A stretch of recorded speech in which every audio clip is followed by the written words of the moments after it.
Why is it such a big issue when disposing of electronics? I have so many stories of people who weren't worried about it, or they just thought it was safe based on what they did. You take a hammer and you bash up the hard drive. That's not it. I'm not saying you can't, but you have to know what you're doing. I've had residential customers who would take a drill and put it right through the hard drive. It was a solid state drive. Well, when they put the drill through, they actually didn't hit anything. They just hit the plastic. So the entire data of that whole computer was there. And I asked him if he was sure. And I ended up turning that computer on and sending him an email with all that stuff that's in there. And he was like, he had no idea that he just gave away 6 or 7 years of information. Welcome to Surviving the Side Hustle podcast, the place where expert-based business owners learn how to build momentum, avoid burnout, and create sustainable success on their own terms. I'm your host, Rob Tracz, strength and conditioning specialist turned founder and CEO of Prime Performance Coaching, the personal performance strategy firm for high-achieving business owners and operators. I partner with driven entrepreneurs to implement the Prime Performance process, an awareness-based operating system that's helped me and countless solopreneurs and small business owners evolve from just being high performers on the edge of burnout to prime performers building sustainable success. The impact of Prime Performance process has led me here, where I'll show you how to get unstuck and design your own Prime Performance life without sacrificing your health, relationships, or sanity. So whether you're hustling after hours or scaling your passion project, today and here, you're going to get real stories, science-backed strategies, and practical frameworks to help you excel every step of your journey. It's time. Let's get intentional, build momentum, and become prime performers together.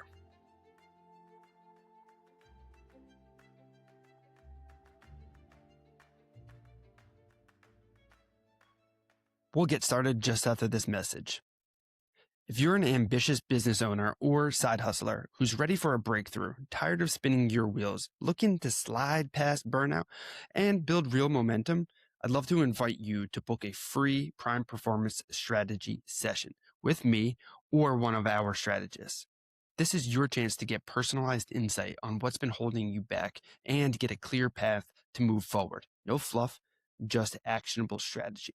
So if you're interested, visit survivingthesidehustle.com/free call to request your spot now. Again, that's survivingthesidehustle.com/free call.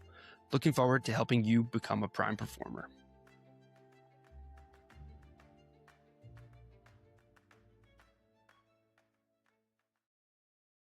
What's going on, everybody, and welcome back to another episode of Surviving the Side Hustle. Today's guest is Michael LeBeau, and he's building something pretty cool. And while he's still working a full-time job as a high school teacher, Michael teaches computer science to newcomer students in Massachusetts, many of whom are learning English for the first time. But outside of the classroom, he's also the founder of Tech Cycle Solutions, which is a company focused on electronics recycling and secure data destruction. His business helps corporations responsibly dispose of laptops, servers, and other electronic devices while ensuring sensitive information is completely destroyed. It's a growing problem that most people don't think about. What happens to all the technology that we throw away every year? So in today's conversation, we're going to talk about different things like starting a business while working full time, the realities of building a side hustle, and how Michael is scaling a company focused on sustainability and data security. Welcome to the show, man. How are you doing? Yeah, thanks, Rob. Thanks for having me. I'm doing all right. Good. Well, I'd love to just dive right in if you're cool with that. And Yeah, so I want to ask you, right off the bat here, you're a full-time teacher and a business owner. Can you explain to us a little bit how you kind of juggled both of those? Because I feel like a lot of people get into teaching because of the security and the predictability. And being a business owner is not like that at all. So how did you fall into this position? I mean, that's fair. That's a pretty big claim. It's not easy. Teaching still is a full-time job. In a way though, teaching is kind of like the best job to get into to start a business. If I had to get out at 5 p.m. every single day, then I wouldn't have that extra time or even to be available during business hours to provide, the service my company does. So being a teacher has been like a tool to me because, after 2 o'clock, students leave. At that point, I can go right into my business, whatever we're doing that day. So it's been an asset for sure. Oh, that's awesome. Yeah, and I never really considered that because I just assumed like, yeah, I forget because I haven't been in school in forever. So I forget that like school gets out before most of the time like workday is over. But I'm curious. So obviously you didn't study to become a teacher so that you could also become an entrepreneur. So did you ever consider yourself entrepreneurial or see yourself kind of starting a business when you were younger? No, ironically, I was in Future Business Leaders of America, which is like a club my high school had. Hmm. But I did that because like I liked the teacher, my friends were in it. I never once thought I was going to be a business person. Like I didn't know I was going to be a teacher either. I just took the path that was given to me. Uh, uh, yeah, I kind of just like fell into it. I like it. I like it. And so falling into it and then like there's a lot of different ways you could have gone too, right? Because you can have any kind of business out there. So what made you start Tech Cycle Solutions? Yeah, yeah. I mean, also going back real quick is like it's weird to say like entrepreneur. Like like I think entrepreneur is like corporate, like an office, all these kind of things. Like when I say like my employees or like my business or entrepreneur, it's weird. Like I'm not used to it yet. Like I don't know if there will be a time where I am, but like yes, by definition, I am a start of a business. But I don't see it that way. I see it as just like I have a job to do, and I'm gonna accomplish that job one step at a time. And whatever comes at me comes at me. I don't see it as like a large like image that I am like pursuing. Like there's obviously goals, but like entrepreneur, I always affiliated with, the corporate world. And then Mm. sorry, could you repeat the most recent question? Yeah. So like what made you start Tech Cycle Solutions if you could have started anything in the world? Right. I mean, I have a pretty long tech background. Like my first job was Staples, Easy Tech.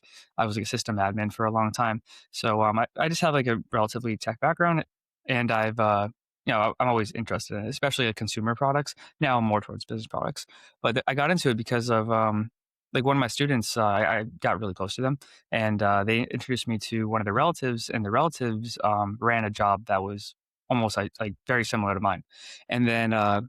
After talking to that person, they ended up offering me employment. So that was my first exposure to electronics recycling. Was working for this relative that I met through school, and from there it was you know insane. Like you don't realize I didn't even know this field existed. Never mind like the need for it. Like I don't know. Like I never once thought electronic recycling until I stepped into that first day of work.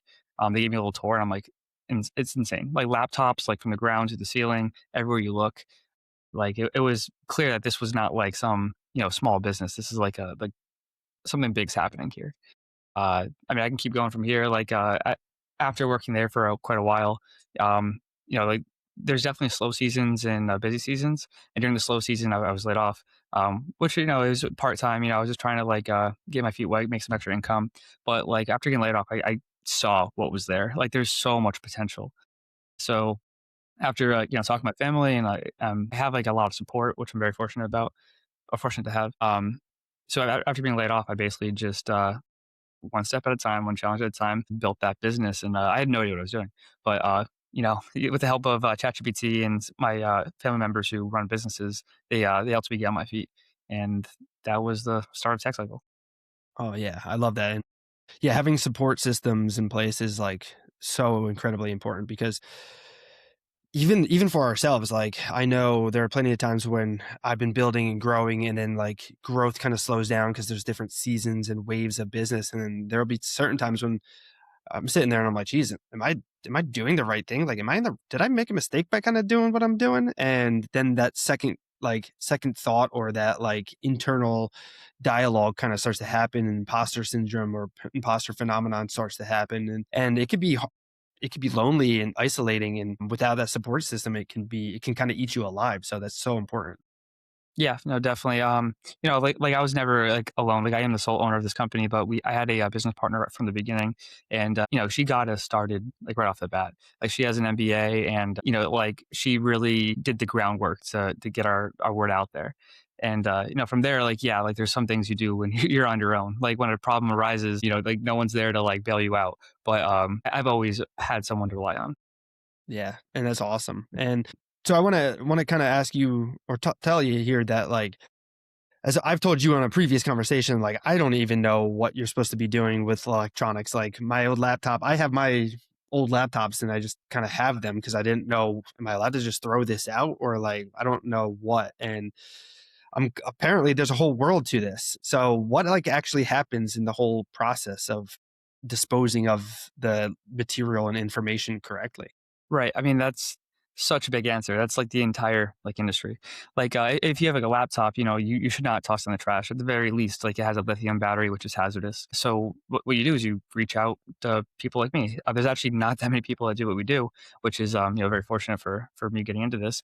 But what we do is we basically we do demanufacturing, which is the sorting of the materials. We're not actually chopping up lithium and breaking down like the components to like the rare metals. What we're doing is we're sorting them into categories that can be later refined. So demanufacturing is the taking apart and the sorting. So we can take the screen out, we can take the lithium out, we can take the RAM out, like all these components, and then they get sorted into different categories. And once they're once you have like a good quantity, then we can ship them off to processors, which is the next step. And those the people who actually chop up and melt down and like recreate the um the actual metals. Mm, wow. But Yeah.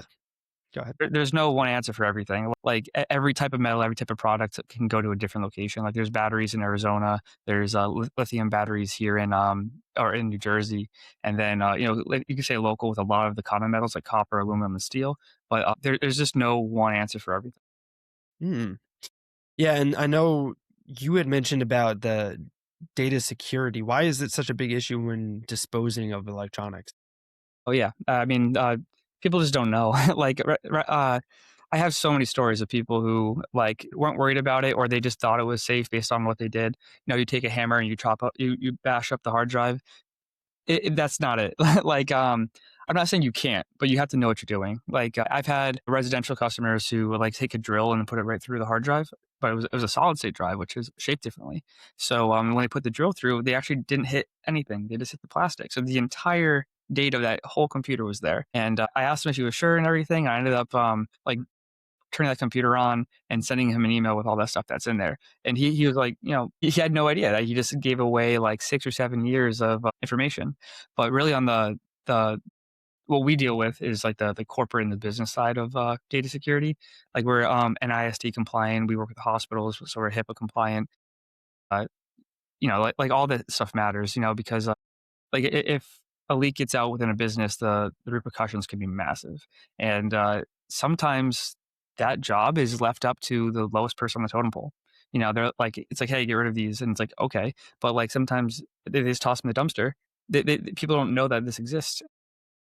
Rather, or they have an IT department that, is competent, but they might not be aware of, say that their network switch has a hard drive. You wouldn't think of networking equipment to have a hard drive. You'd only think of like laptops and servers or PCs. So the biggest thing is awareness, but the other side of it is like the consequence if something gets out is just not worth the risk. Like we only charge $4 for a hard drive to be shredded, like $4, and like all the data is secure. And then we'll produce certificates to back that up, and it's I think it's like a no brainer option when we offer it to our customers.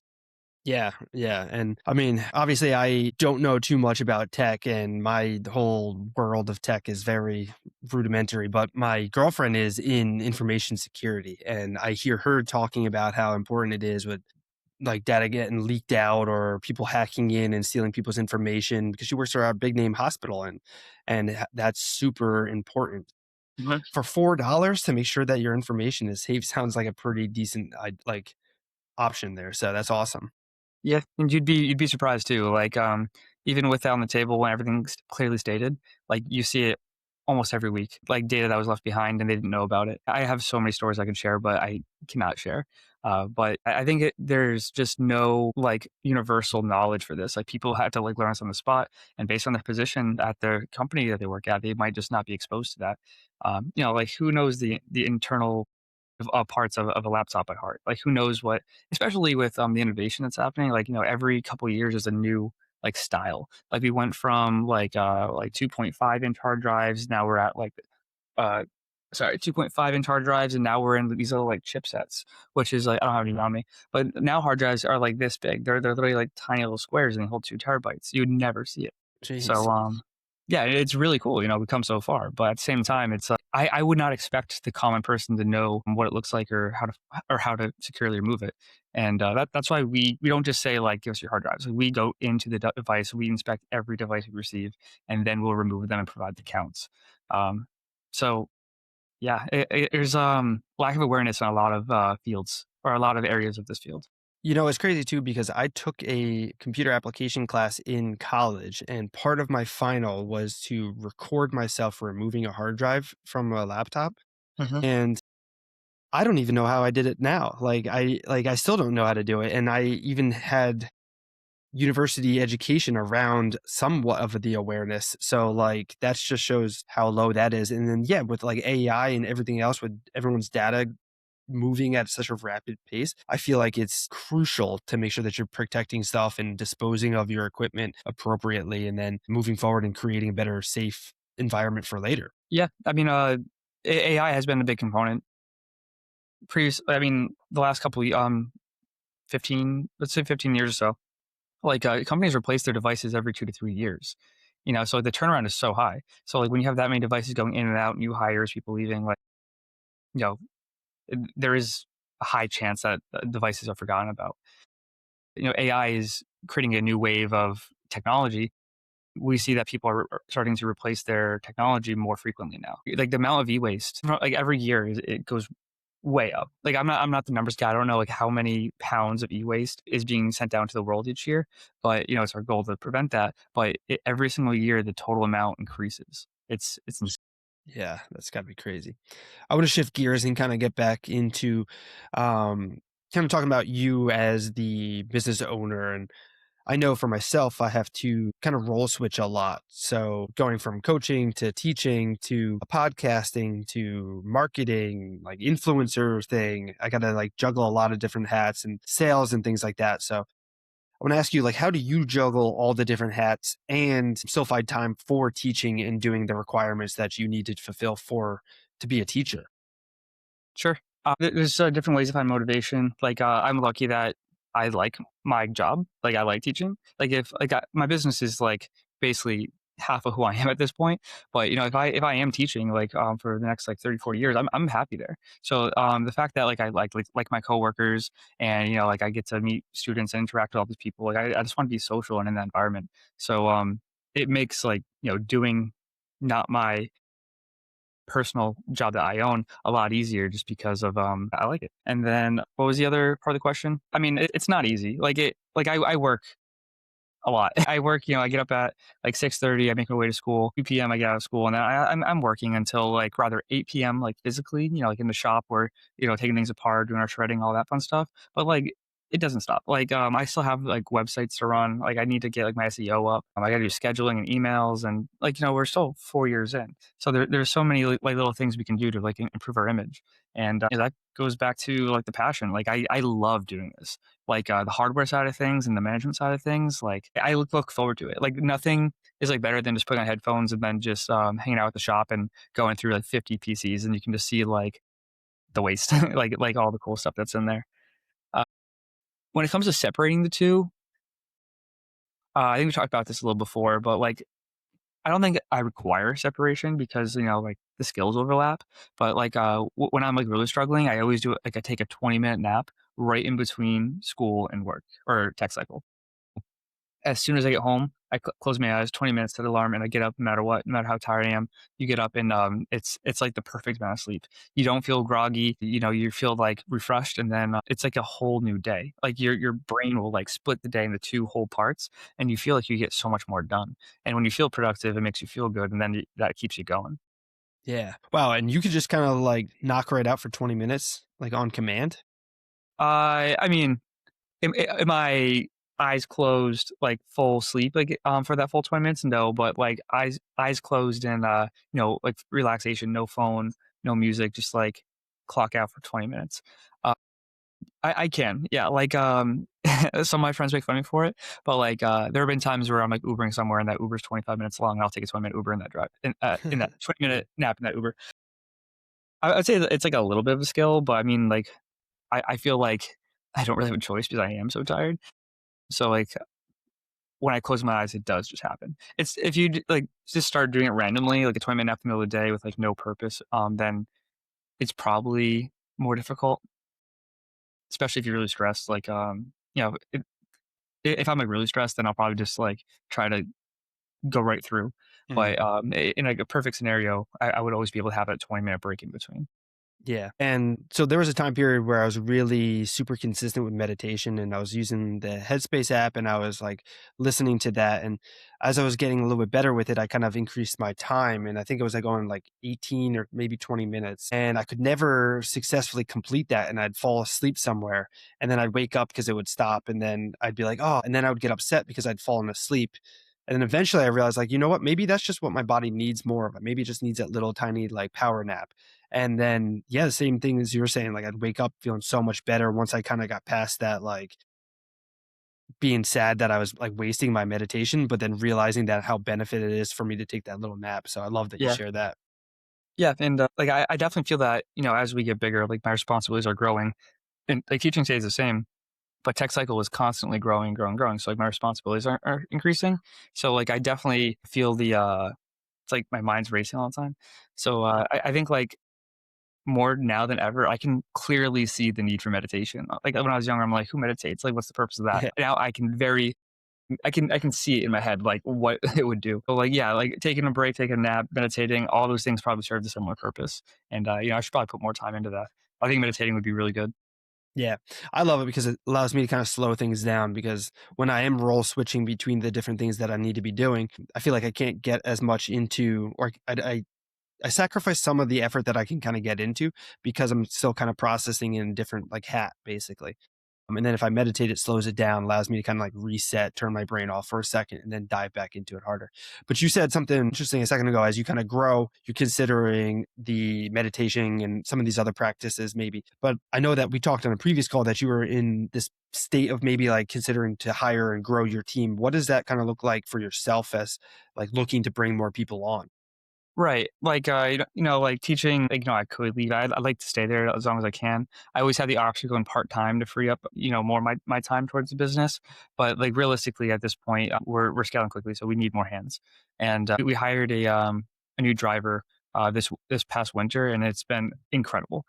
Before this, everyone was like part time or remote, like doing marketing stuff. So having like boots on the ground doing the full job, even when I'm at school, has been incredible. Like we would not be able to keep up what we're doing without all hands on deck. Like we really need this kind of team, and I don't see why we can't just keep expanding at this point. As long as we have the demand and we're getting the intake of the electronics, and our marketing is good, and people are happy with us, and we continue to get good reviews. Then I don't see why we can't have two, three, four, five drivers or laborers getting this done. So it's definitely interesting being responsible for somebody. Like um, yeah, like, I don't know, like, if I don't if I don't pay him, then, like, that's his income. Like, I've never been in a situation. Like, I don't think myself as an entrepreneur. I just think myself as, I'm trying to get this job done. So, there's definitely, like, some weight to it, but overall, it's been such an improvement. And I think, like, maybe this summer once, we hit the busy season, we could probably add another guy on. Mm. And I know you were telling me previously that there's typically two ways, right? Like the residential and then the corporate. And corporate seems to be kind of like where you're bringing more of your focus.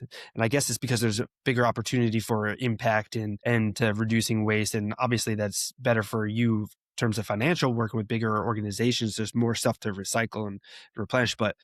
And obviously that's going to require a lot more hands-on, as you're saying, right? Like as you grow up or grow in size, you're going to need to continue to go up with Yeah. employee numbers. Yeah, I mean, corporate's always the goal. I mean, like it's concentrated. You go to five residential houses, you get like four laptops, two TVs, and maybe a desktop. But when you go to like one business pickup, like regardless of what industry they work in, you're filling quarter truck, half truck. So sometimes. I mean, we've done we fill entire trucks. We have like a 12-foot truck and we have a 10-foot truck, and I don't know what the cubic feet is, but you fill it like to the ceiling, like it's full. Like that's how much like, people stockpile because they don't know that we exist, or the frequency that they need those pickups. Yeah, and you can also hop in like residential versus commercial if you want, but commercial is always going to be the goal. Like residential, like we love to offer it. It's difficult because of it's way less lucrative and it's much more time consuming per item. But we do a lot of markets. So we do sustainability days. We do private events like partnering with like real estate agencies and other businesses that just advertise to their maybe their building. And then we do like farmers markets and that kind of stuff. So all of those that's all geared towards residential. But it's like one day, show up at this 4 hours. We'll have our team out there with like a tent and tables and our trucks, and we'll take everything for free. That's the big thing. It's like we do this for free. We never charge for recycling unless it's like special items or something that's like really heavy. So I think the goal is to keep residential going, but I don't think it's possible to survive as like residential or geared towards residential. So you shared about the power naps and how that kind of helps you keep rolling on the busy days, but how do you avoid the burnout? Like, what do you do when you're not busy growing the business? Like, how do you keep yourself sane? Because like the business still has to run. Like, how do you turn off the brain for like maybe you're going out to celebrate a birthday or something like that? How do you keep yourself disassociated? That's been my hardest challenge. Like without a doubt, like at least emotionally, like that's been the hardest challenge I've had. So much of my time is spent here that I found myself when I'm out in social situations, I don't really have too much new items to talk about that aren't business related. So it's definitely a struggle. Like I noticed that with my friends, I used to have be more willing to like, initiate the conversations, but I've been finding gaps in my social skills. It's very clear why. It's not a bad thing, but it's definitely challenging. I think just being aware of it, explaining like what I'm going through to some of my friends who I can share that with has been helpful. They like reassure me that it's like, yeah, it's natural, which I hope it is. I think it is. But my strategy to overcome it, I don't know. I think overall, like a big value of mine is like friends and just staying social and like experiences. I try not to say no to any experience that's offered. I can still go on vacations with my friends. I still do family trips. Like if there's a birthday, even if I'm exhausted, I'm going to go for at least a little bit. And that kind of just checks the box, even if I am wiped out. And that kind of gets me through. But I don't know. I mean, overall, like I'm still fulfilling my social needs as well as my business and emotional needs. Yeah. And sometimes it's interesting because my girlfriend doesn't seem to understand because she's not in this kind of a world, but we'll go away on vacation or something. And after like 3 or 4 days at the pool drinking margaritas, I'm like, all right, I want to get back and see what clients are doing, see what's going on. And she looks at it like I can't breathe and sitting down, but I'm like, I can, and I'm pretty good at it. It's just that like I also get bored and I want to get back to something that I'm growing because I really care about it and I'm motivated to see this continue to grow. So. I agree. It's well said. I mean, luckily, when I go on vacation, I do have my business partner who's willing to cover for me for that time I'm away. Like that allowed me to go to Japan last summer for 10 days, and I'm checking my email, but I'm not stressing about it, and that's huge to be able to have that asset. Yeah, going back to that. Well, dude, so if someone's listening and they're like working at a company and they know that they have electronics that needs recycling or disposed of, how could they reach out to you? Yeah. I mean, the best way for me, because I am teaching most days, if you want to get hold of me personally, just send me an email. Like I can get back to you always within a day. The email is support at techcyclesolution.com. But you can always call our office, which is 617-302. We also have like a website if you want more information, but in reality, you can just email us and get whatever information you need. But we have a contact form as well on at techcyclesolution.com. Awesome. There you go, guys. If you know that your business is kind of stockpiling some electronics, make sure you reach out and get that stuff taken care of in a safe and secure way too. Well, Michael, man, I appreciate you coming on today. I love that you carved out a little bit of time for me to kind of dive into your story a little bit, hear about what you're growing, what you're building, and why it's making a big impact on the world. So I appreciate you taking the time, dude. Yeah, no, thanks for having me, Rob. It's a good experience. Of course, but before I let you go, I got one final question I got to ask you because like this is surviving the side hustle, so there are a lot of people listening to this who are building a side hustle while still continuing to work a full job, 9 to 5 or whatever that may be. So, if you were to boil everything that you know that has helped you be successful up to this point, what would be your number one piece of advice to help them survive the side hustle? I mean, you have to enjoy it. Like I'm very fortunate that I stumbled upon this. I think if you're just starting the business just to like, make the money, then it's hard to stay motivated. Finding like love for your product your project that you're making has been the only way I've made it through this. I love it. And I feel like that's so true. Having conviction in what you're doing, being passionate about it, and the reason why behind it is also super important. Exactly. So, man, I appreciate it so much. Thank you. And again, this has been awesome. I really appreciate it, man. Yeah. No, thanks, Rob. That's all for today's episode of Surviving the Side Hustle. If you found value here, please don't forget to rate and review the show on Apple Podcasts, Spotify, or wherever you're listening from. And please create a shared success by helping us share this episode with someone who you think would benefit from today's conversation. And finally, don't forget to connect with us at survivingthesidehustle.com and give us a follow on socials so that we can take part in following along in your entrepreneurial journey.